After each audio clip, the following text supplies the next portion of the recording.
Well, I'll happily admit I'm a bit of a window shopper when it comes to any sort of spirit, and this label looks better than most, but it's a bit more serious than that, is it? Yeah, look, it's a beautiful bit of design, but it's a bottle with great history, great connections to Sydney's history, great connections to Australia's wine history as well. So this is my favourite spirit of the year, and there's 10 great spirits added to the list as well as Richard Clune's beers. But this is the Red Mill Rum Sammy Odie cask, part of a special cask release, only just hit the market. Get onto it quickly because these won't last long. There's a handful of bottles of this. This is actually the sample bottle David Fesk sent me to have a look at. So the story behind this one, the Fesk family have been wine and spirits merchants in Sydney for about as long as there's been a Sydney. The Fesks probably got Governor Bligh drunk.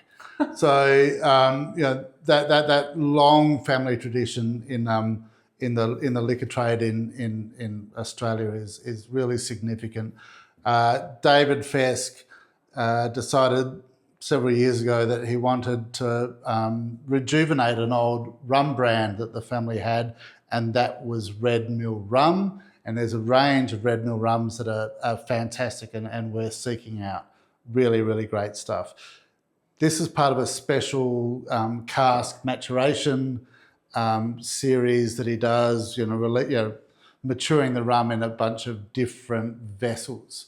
So this one is really special, and this is what really appealed to me, is its connection to the wine industry. So the cask for this rum comes from Fraser McKinley at Sammy Odie.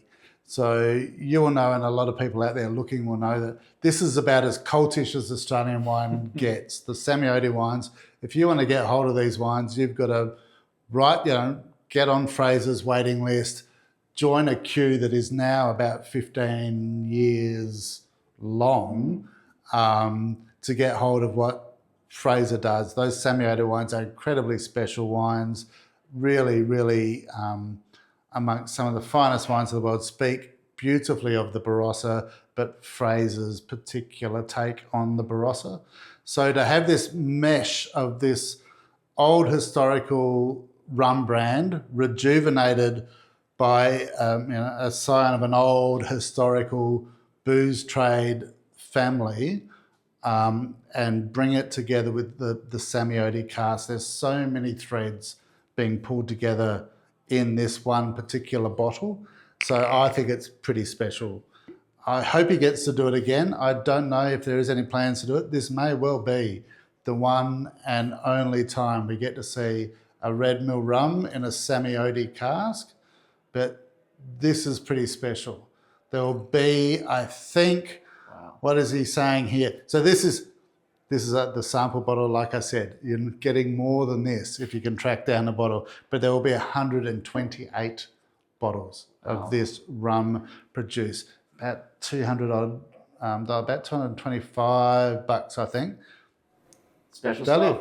Very special stuff. If you're serious about your rum, great Australian rum with real provenance, this is for you. There we go. Yes.